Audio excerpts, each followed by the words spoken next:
चलो बच्चों, तो आज हम लोग स्टेटिस्टिक में पहला चैप्टर कंटिन्यू करें ना, जिसका नाम है कलेक्शन ऑफ डेटा। देखो, इस चैप्टर में ऑलमोस्ट पॉइंट हमने देख लिए। आज आखिरी एक अलग पॉइंट समझना है, जो पॉइंट है हमारा सेकेंडरी डेटा के बारे में। इस चैप्टर में हम लोग देख रहे थे कि स्टेटिस्टिक का पहला स्टेप होता है डेटा कलेक्ट करना, इंफॉर्मेशन कलेक्ट करना। और ये इंफॉर्मेशन दो टाइप की होती है, प्राइमरी डेटा और सेकेंडरी डेटा। प्राइमरी डेटा मतलब वो डेटा कहलाता है ना कि जो डेटा पहली बार यूज़ किया जाता हो, खुद फाइंड किया जाता हो, तो वो प्राइमरी डेटा कहलाता है।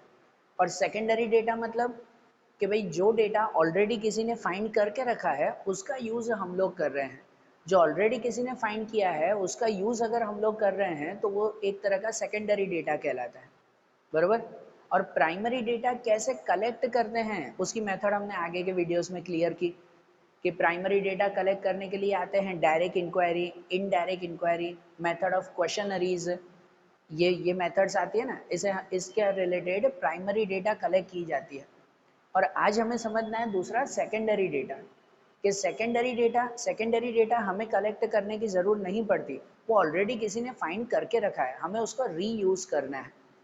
बरोबर। और रीयूज़ कहाँ से किया जाता है? जनरली जो डेटा कोई पब्लिश करते हैं या कोई पब्लिश नहीं भी करते, जिनके पास जो डेटा हो, उनसे जाकर हमें वो डेटा मांगना है, या तो फिर वो डेटा हमें यूज़ करना है। वो सेकेंडरी डेटा ना, बरोबर ना। अगर मुझे भाई मेरी सिटी में टोटल कितनी पॉपुलेशन है वो काउंट करनी है, तो अगर मैं खुद जाऊंगा ना घर घर जाकर पूछने के लिए, तो वो प्राइमरी डेटा हुआ। मैं खुद गया। लेकिन अब मुझे खुद जाने की ज़रूरत नहीं है, हमारे सिटी की जो म्यूनसिपालिटी है, उन म्यूनसिपालिटी के पास ये रिकॉर्ड रहता है। तो मैं वहाँ जाऊँगा और वहाँ से ये रिकॉर्ड निकाल लूँगा कि हमारी सिटी में पॉपुलेशन कितनी है। बरोबर। तो ये सेकेंडरी डेटा हुआ, उनके पास ऑलरेडी इंफॉर्मेशन है, उन्होंने ये काम करके रखा है, उनके लिए ये प्राइमरी डेटा। और वही डेटा मैं यूज़ कर रहा हूँ, फिर से री यूज़ कर रहा हूँ मेरे लिए, वो सेकेंडरी डेटा कहलाया। अरे बात समझ में? ठीक है ना, ये सेकेंडरी डेटा। तो अब एक पॉइंट समझते हैं कि सेकेंडरी डेटा के सोर्सेज कौन कौन से हैं, उनके पब्लिश्ड सोर्सेज कहाँ कहाँ से हमें ये सेकेंडरी डेटा मिल सकता है। तो जैसे सबसे पहला आता है गवर्नमेंट पब्लिकेशंस।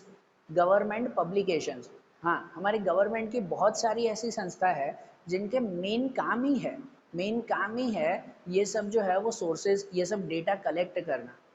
उनका काम ही यही है। ऐसी संस्था है नेशनल सैंपल सर्वे ऑर्गेनाइजेशन, हमारे इंडिया की सबसे बड़ी संस्था National Sample Survey Organisation, NSSO। इसका काम ही यही है इंडिया रिलेटेड अलग अलग सर्वे करना, इंडिया में अलग अलग सर्वे करना और इन्फॉर्मेशन कलेक्ट करना। वो इन्फॉर्मेशन फिर हमें मिल सकती है। ठीक है, ये तो एक संस्था का नाम दिया, ऐसी बहुत सारी गवर्नमेंट पब्लिकेशंस है, गवर्नमेंट की संस्थाएं जो ये काम करती रहती है। भाई इन्वायरमेंट रिलेटेड एक संस्था है गवर्नमेंट की, इन्वायरमेंट रिलेटेड, जो हमारी पूरी कंट्री के इन्वायरमेंट की इंफॉर्मेशन देती है। कितने पेड़ हैं, कितने परसेंटेज है, कौन से एरिया में कितने जानवर हैं, कौन से जानवर हैं, ऐसी इन्वायरमेंट रिलेटेड इन्फॉर्मेशन। जिसको वो इन्फॉर्मेशन चाहिए, वो वहाँ से रीयूज़ कर सकता है ना, उसके लिए वो सेकेंडरी डेटा हुआ ना। बरोबर ना।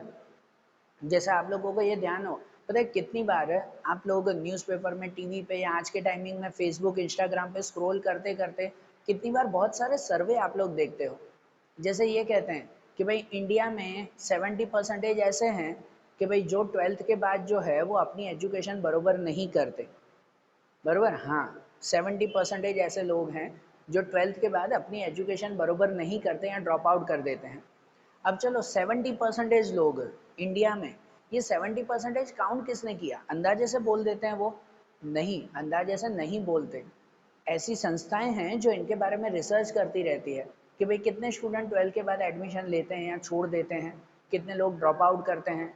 ऐसी वो इन्फॉर्मेशन कलेक्ट करते हैं और फिर हमें ये इन्फॉर्मेशन देते हैं। पता है, ऐसी परसेंटेज रिलेटेड इन्फॉर्मेशन आप लोग जो है वो आज के टाइम में बहुत देखते होंगे, ऐसे फेसबुक, इंस्टाग्राम, टीवी, न्यूज़पेपर, इन सब में बहुत देखने को मिलती है ऐसी परसेंटेज रिलेटेड। तो ये तो मैंने खाली एजुकेशन का दिया, कोई भी टॉपिक हो कि आज जो है वो हमारे यहाँ पर इतने परसेंटेज लोग ये काम करते हैं, इतने परसेंटेज वो, ये परसेंटेज, ये सर्वे करता कौन है? ऐसी संस्थाएं करती हैं। जैसे NSSO, National Sample Survey Organisation, उनका काम ही यही है, ये सब इंफॉर्मेशन कलेक्ट करना और जमा करना, कि जिससे दूसरों को वो काम आए और वो भी अलग अलग जगह पर इसका यूज़ करते हैं। तो ऐसी गवर्नमेंट पब्लिकेशंस होती हैं जहाँ से हमें इंफॉर्मेशन मिल सकती है, या तो फिर semi government publications. Semi government publications होती हैं जैसे कि LIC, लाइफ इंश्योरेंस कॉरपोरेशन वो सेमी गवर्नमेंट है, तो वो इंश्योरेंस रिलेटेड इन्फॉर्मेशन कलेक्ट करती रहती है। वो हमें बताते हैं, जैसे आप लोग ये भी परसेंटेज कितनी बार सुनते होंगे कि इंडिया में 80% लोग अपना इंश्योरेंस कवर करते हैं या इंश्योरेंस लेते हैं। यहाँ भाई कोरोना का टाइमिंग आया तो ऐसा सर्वे हुआ था कि कोरोना के टाइमिंग में जो है वो 80% से ज़्यादा लोगों ने अपना मेडिक्लेम करवा दिया था। मेडिक्लेम ध्यान है ना, कि भाई मेडिक्लेम मतलब अगर कभी हॉस्पिटल में एडमिट होना पड़े या कुछ खर्चा हो तो वो खर्चा उस इंश्योरेंस के थ्रू आ जाता है, ऐसा मेडिक्लेम करवाते हैं। तो भाई ये कोरोना के टाइमिंग में 80% लोगों ने अपना मेडिक्लेम करवाया था, ऐसा सर्वे आया था। बराबर, ये सब सर्वे कौन नक्की करता है? ऐसे इंश्योरेंस रिलेटेड हो तो ऐसी semi government LIC life insurance corporation वो ऐसा सर्वे करती है। अरे बात ध्यान, या जैसे गुजरात इलेक्ट्रिसिटी बोर्ड है, या सिर्फ गुजरात नहीं, अलग अलग स्टेट के भी इलेक्ट्रिसिटी बोर्ड होते हैं, वो इलेक्ट्रिसिटी रिलेटेड इन्फॉर्मेशन कलेक्ट करते हैं। कहाँ पे कितने परसेंटेज इलेक्ट्रिसिटी है, कौन सा सिटी इलेक्ट्रिसिटी ज़्यादा यूज़ करता है, कौन सी सिटी में इलेक्ट्रिसिटी का कम यूज़ होता है, कहाँ लोग बचाते हैं इलेक्ट्रिसिटी, कहाँ ज़्यादा खर्च करते हैं। बराबर, ये ऐसे बहुत सारे सर्वे होते हैं, बहुत सारी इन्फॉर्मेशन होती है, वो ऐसी संस्थाएं कलेक्ट करती हैं। Semi government publications, then international publications, ऐसे बहुत सारी पब्लिकेशंस है जो इंटरनेशनली पूरे वर्ल्ड रिलेटेड इन्फॉर्मेशन कलेक्ट करती है।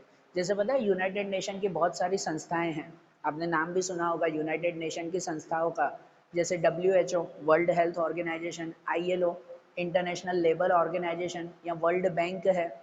वो जो इन्फॉर्मेशन कलेक्ट करते हैं ना वो पूरे वर्ल्ड रिलेटेड होती है। तो ऐसी इन्फॉर्मेशन अगर हमें यूज़ करना हो तो यहाँ से यूज़ कर सकते हैं, वो हमारे लिए सेकेंडरी डेटा है। ठीक है, ऐसी इंटरनेशनल पब्लिकेशन या रिपोर्ट ऑफ रिसर्च ऑर्गेनाइजेशन, ऐसी बहुत सारी रिसर्च ऑर्गेनाइजेशन है। जैसे हमारे यहाँ पे एग्रीकल्चर रिसर्च ऑर्गेनाइजेशन है, इंडियन एग्रीकल्चर रिसर्च ऑर्गेनाइजेशन। बराबर, ये रिसर्च ऑर्गेनाइजेशन एग्रीकल्चर रिलेटेड जो है वो इंफॉर्मेशन कलेक्ट करती है, क्या एग्रीकल्चर में कौन कौन से नए रिसर्च हुए, कौन कौन सी नई चीज़ें फाइंड की गई या नहीं की गई, बराबर, कौन सी चीज़ें सक्सेस हुई, कौन सी चीज़ें फेलियर हुई। ऐसी बहुत सारी इन्फॉर्मेशन वो कलेक्ट करते हैं एग्रीकल्चर रिलेटेड।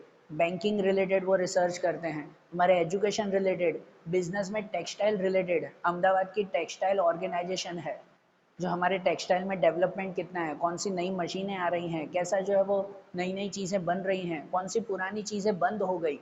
अरे बहुत सारी इन्फॉर्मेशन है। इन्फॉर्मेशन की कोई लिमिट रहती है क्या?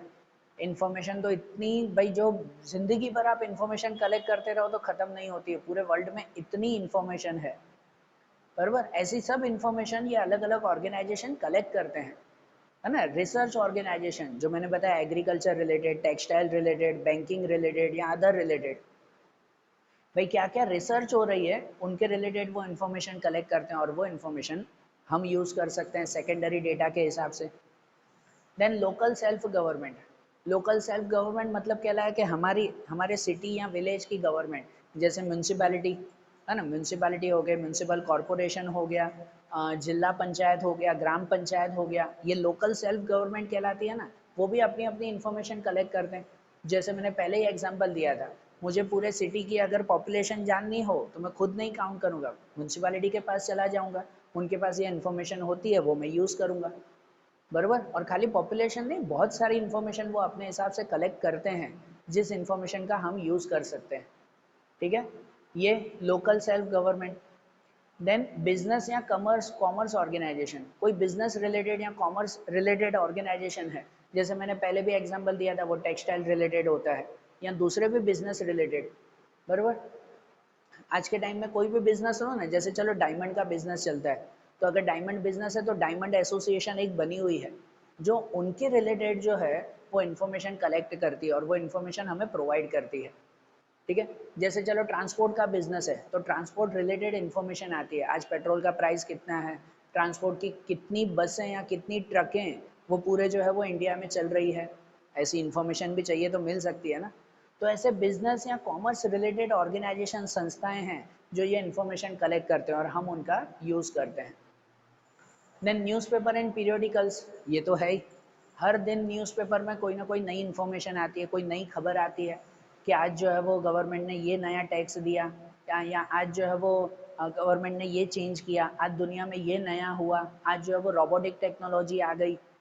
ऐसे छोटी छोटी इन्फॉर्मेशन कितनी सारी होती है, न्यूज़पेपर में होती है, पीरियडिकल्स मतलब जो अलग अलग पीरियड्स में आते हैं, जो मैगजीन्स होती हैं हर हफ्ते हफ्ते 15-15 दिन, हर महीने महीने कोई कोई मैगजीन्स आती हैं, उन मैगजीन से भी तो इन्फॉर्मेशन मिलती है ना हमें, बराबर ना। तो वो सब न्यूज़पेपर पीरियडिकल्स में भी इंफॉर्मेशन होती है जिनका हम यूज़ करते हैं। यहाँ कितनी बार अनपब्लिश्ड डेटा होता है इन सबसे अलग, ये सब चीज़ें ना पब्लिश होती है आपको इनकी वेबसाइट पर से, बुक में से, मैगजीन में से, न्यूज़पेपर में से, ये सब इंफॉर्मेशन मिल जाती है, पब्लिश्ड हैं। ये गवर्नमेंट या ऐसी संस्थाएं जो है वो ऑनलाइन या ऑफलाइन पब्लिश कर देते हैं, सबके लिए इंफॉर्मेशन है, यूज़ करो। लेकिन कितनी सारी ऐसी इंफॉर्मेशन होती है जो पब्लिश नहीं होती, वो अनपब्लिश्ड डेटा कहलाता है। और अगर हमें उसका यूज़ करना हो, सेकेंडरी डेटा की तरह वो इंफॉर्मेशन चाहिए, तो वो पर्टिकुलर जाकर हमें कलेक्ट करनी पड़ती है।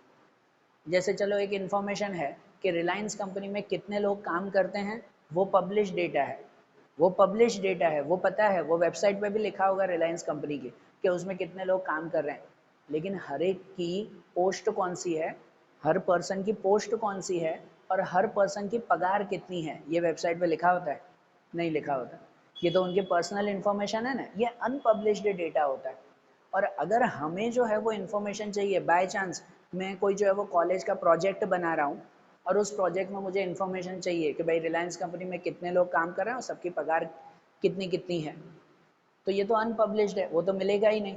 तो ये इन्फॉर्मेशन मुझे चाहिए तो मैं खुद जाऊंगा रिलायंस कंपनी और परमिशन लेकर वो इन्फॉर्मेशन वहाँ से लेकर आऊँगा। वो अनपब्लिश्ड डेटा है, तो वहाँ से वो इन्फॉर्मेशन कलेक्ट करनी पड़ती है। प्राइमरी डेटा नहीं है, उनके पास तो इन्फॉर्मेशन है लेकिन उन्होंने पब्लिश नहीं की है, ठीक है, तो वहाँ से इन्फॉर्मेशन लेकर आएंगे, वो हमारा सेकेंडरी डेटा। बरोबर ना। ऐसा खाली बिजनेस में नहीं, बहुत सारी चीज़ों में, बहुत सारी संस्थाओं में, बैंक रिलेटेड LIC होती है, ऐसे बहुत सारे जो है वो बिजनेस हैं जो अपनी काफ़ी इन्फॉर्मेशन बाहर प्रोवाइड नहीं करते, और अगर हमें वो इन्फॉर्मेशन चाहिए तो हम वहाँ पर्सनली जाकर कलेक्ट कर सकते हैं, वो हमारे लिए अनपब्लिश्ड डेटा होता है।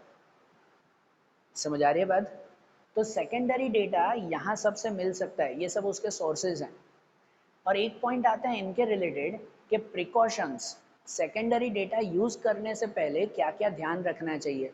आपको ध्यान है जब प्राइमरी डेटा होता है ना, पहली बार डेटा हम खुद कलेक्ट कर रहे हैं, खुद पर्सनली जाकर इंफॉर्मेशन लेकर आते हैं, तो उस पर हमें पूरा विश्वास होता है कि नहीं ये इन्फॉर्मेशन सही होगी, हमने खुद कलेक्ट की है, गलत थोड़ी हो सकती है, ये सही इन्फॉर्मेशन है, हमें पूरा विश्वास होता है। लेकिन कितनी बार जो है वो सेकेंडरी डेटा वो ऑलरेडी उन्होंने फाइंड किया है और वो हम दूसरी बार यूज़ कर रहे हैं, तो क्या पता उनकी इन्फॉर्मेशन गलत हो, तो वो इन्फॉर्मेशन हमें भी गलत ही मिलेगी ना, बरोबर ना। खुद इन्फॉर्मेशन कलेक्ट करो तो विश्वास रहता है नहीं ये चीज़ सही है, लेकिन अगर दूसरों की इन्फॉर्मेशन का यूज़ कर रहे हैं तो पहले थोड़ा ध्यान रखना ज़रूरी है कि अगर वो गलत होगी तो हमें भी गलत ही मिलेगा फिर। तो इसलिए कुछ प्रिकॉशंस ध्यान देने चाहिए, कुछ बातें ध्यान देनी चाहिए। कौन सी बातें? सबसे पहले verify who has collected and from where. जो भी इंफॉर्मेशन आप कलेक्ट कर रहे हो वो ऑलरेडी किसी ने कलेक्ट की है, तो पहले चेक करना चाहिए कि ये इंफॉर्मेशन कलेक्ट किसने की है और कहाँ से की है, बरोबर। कि प्लेस हमारे रिलेटेड, हम मुझे जो इन्फॉर्मेशन चाहिए अगर उसी प्लेस से ही उन्होंने भी इंफॉर्मेशन कलेक्ट की है तो ठीक है। सिंपल सा एग्जांपल समझो ना यार, कि मुझे सूरत सिटी की पॉपुलेशन जाननी है, तो मैं यही चेक करूंगा ना कि उन्होंने जो पॉपुलेशन काउंट की है सूरत में ही ना, कि भाई अहमदाबाद की पॉपुलेशन तो मुझे नहीं बता रहे ना, बरोबर ना। बेसिक एग्जांपल, मुझे जो एरिया की इंफॉर्मेशन चाहिए क्या उन्होंने भी उसी एरिया से इंफॉर्मेशन ली है कि दूसरे कोई एरिया से, ये where and who has collected, किसने इंफॉर्मेशन ली है। अगर गवर्नमेंट ने वो इंफॉर्मेशन ली है तो विश्वास ज़्यादा रहता है, गवर्नमेंट की इंफॉर्मेशन पे विश्वास ज़्यादा होता है, वो ज़्यादा रिलायबल होती है। और अगर प्राइवेट कोई पर्सन को मैंने इन्फॉर्मेशन दी है, मतलब वहाँ से इन्फॉर्मेशन कलेक्ट की हुई है प्राइवेट पर्सन के थ्रू, तो उस पर थोड़ी रिलायबिलिटी कम हो जाती है, उस पर विश्वास थोड़ा कम हो जाता है, क्योंकि प्राइवेट पर्सन है। कल हमने लिमिटेशंस देखी थी आगे प्राइमरी डेटा में, लोग ईमानदारी से काम नहीं करते, काम चोरी करते हैं, आधी इन्फॉर्मेशन लेकर आते हैं। तो अगर कोई प्राइवेट पर्सन ने वो इन्फॉर्मेशन ली है प्राइमरी डेटा में, सेकेंडरी डेटा हम यूज़ कर रहे हैं, तो हो सकता है वो भी गलत ही आएगी ना फिर, बरोबर ना। इसलिए किसने कलेक्ट की है, कहाँ से कलेक्ट की है, ये पहले चेक कर लेना चाहिए। Then purpose of collecting data, उन्होंने ये इन्फॉर्मेशन क्यों कलेक्ट की है। अगर स्टडी के लिए और लोगों को नॉलेज देने के लिए ये इन्फॉर्मेशन कलेक्ट की है ना, तो बहुत सही है, तो हम भी उसका यूज़ कर सकते हैं। लेकिन उन्होंने अगर कोई अपने पर्सनल यूज़ के लिए इन्फॉर्मेशन कलेक्ट की है, तो हो सकता है वो इन्फॉर्मेशन आधी अधूरी हो, उनको जितनी ज़रूर हो उन्होंने उतनी कलेक्ट की हो। मुझे जो इन्फॉर्मेशन चाहिए वो चीज़ें भी उसमें इंक्लूड है या नहीं, ये चेक करना पड़ता है ना, बरोबर ना। पर्पस चेक करना पड़ता है ना भाई। मुझे इन्फॉर्मेशन चाहिए भाई, गुजरात के पूरे गुजरात के हर सिटी के एग्रीकल्चर रिलेटेड इन्फॉर्मेशन चाहिए, गुजरात की हर सिटी का एग्रीकल्चर रिलेटेड इन्फॉर्मेशन। तो जिसके पास इन्फॉर्मेशन है उसने अपने पर्सनल यूज़ के लिए सब सिटी नहीं, कोई खाली 5-6 सिटी की इन्फॉर्मेशन ली है, तो वहाँ से मैं कलेक्ट कर सकता हूँ क्या? नहीं ना। तो मुझे पूरी इन्फॉर्मेशन थोड़ी मिलेगी, मुझे हर शहर का चाहिए, लेकिन उनके पास खाली 5 शहरों की इन्फॉर्मेशन है, क्योंकि उन्होंने अपने पर्पस के हिसाब से कलेक्ट किया था। हरे बात समझ में? इसलिए पर्पस चेक करना चाहिए, उन्होंने क्यों कलेक्ट किया था, क्या वही चीज़ हमारे भी यूज़ होगी या नहीं होगी, फिर हमें यूज़ करनी चाहिए। Then data must not be too old. ये तो सिंपल और सीधी बात है, कोई भी इंफॉर्मेशन पुरानी नहीं होनी चाहिए। मुझे अगर आज के टाइम के हिसाब से कंपैरिजन करनी हो, कोई इन्फॉर्मेशन लेकर कंपैरिजन करनी हो, तो उसकी कंपैरिजन भी तो आजकल के टाइमिंग से ही होनी चाहिए ना, पुराने टाइमिंग से थोड़ी। कि चलो एक साल में एग्रीकल्चर का ग्रोथ कितना हुआ ये मुझे कंपेयर करना है, बराबर। 2021 की इंफॉर्मेशन मेरे पास है, मुझे कंपेयर करना है भाई आगे के सालों के कंपैरिजन में। अब वो कंपैरिजन के लिए मैं कोई 1950 का आज़ादी के टाइमिंग के साथ कंपेयर करूंगा क्या? नहीं ना। वो इन्फॉर्मेशन अगर इतनी पुरानी होगी तो वो कंपैरिजन का मतलब ही नहीं है, वो यूज ही नहीं है, बरोबर ना। इन्फॉर्मेशन लेटेस्ट चाहिए ना। आज हमारे यहाँ पर पॉवर्टी कितनी है ये मुझे चेक करना हो तो मैं 2021 की पॉवर्टी चेक करूंगा ना, कि भाई फिर जो है वो 20 साल पहले की पॉवर्टी चेक करूंगा, नंबर में कितना फर्क हो सकता है उसमें, ठीक है। इसलिए इन्फॉर्मेशन जब हम कलेक्ट करते हैं तो ध्यान देना चाहिए वो ज़्यादा पुरानी नहीं होनी चाहिए। Then scope and region of data. Scope and region, region मतलब प्लेस, जो पहले भी एग्जांपल दिया, कौन से प्लेस से कलेक्ट की हुई है ये चेक करते हैं, क्या वो हमारे यूजफुल है वो चेक करते हैं, और उसका स्कोप कितना। स्कोप मतलब वो इन्फॉर्मेशन और कितने लोगों के लिए यूजफुल हो सकती है। सपोज किसी ने इन्फॉर्मेशन कलेक्ट की है वो खाली उसके लिए यूजफुल है, मेरे लिए वो इन्फॉर्मेशन वेस्ट है, वो मेरे कोई काम की नहीं है, तो मैं वो इन्फॉर्मेशन कलेक्ट करके क्या करूँगा फिर, ठीक है ना। इसलिए हर इंफॉर्मेशन का पहले स्कोप और रीजन मतलब प्लेस वो चेक करना चाहिए। अवॉइड एस्टिमेटेड डेटा, ये भी खास बात। अगर किसी ने इंफॉर्मेशन कलेक्ट की है खाली अंदाजे से, उन्होंने एस्टिमेशन ही किया है, तो वो डेटा कभी भी रीयूज नहीं करना चाहिए, सेकेंडरी डेटा में इसको अवॉइड कर देना चाहिए।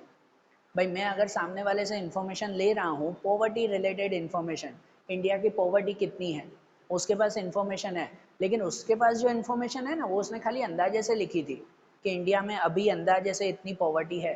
अरे उन्होंने अंदाजे से लिखी है, कोई कंफर्म नहीं है, तो उस इंफॉर्मेशन का मैं क्यों यूज़ करूँ, बरोबर। ये कंफर्मेशन थोड़ी है, सही पॉवर्टी थोड़ी है, उसने तो खाली अंदाजे से बताया। आ रही बात समझ में? इसीलिए अगर कोई एस्टिमेटेड डेटा हो, एस्टिमेटेड इन्फॉर्मेशन हो, तो वो हमें कलेक्ट करनी चाहिए नहीं, अवॉइड करना चाहिए। And then method of collection of data, कि भाई उन्होंने जो इन्फॉर्मेशन ली है वो कौन सी मेथड से ली है वो हमें कलेक्ट करना चाहिए। कितनी बार मेथड की वजह से इन्फॉर्मेशन अलग अलग हो जाती है। जैसे पता है हमारी कंट्री की नेशनल इनकम, पूरे देश की नेशनल इनकम, उसकी अगर इन्फॉर्मेशन लेनी हो ना, तो पूरी कंट्री की नेशनल इनकम अलग अलग मेथड से काउंट होती है। कि भाई आते हैं अलग अलग मेथड, आप 11 स्टैंडर्ड में ही सीखोगे आगे। प्रोडक्शन मेथड अलग आती है, एक्सपेंस मेथड अलग आती है, इनकम मेथड अलग आती है, उसके थ्रू हमारी नेशनल इनकम काउंट करते हैं।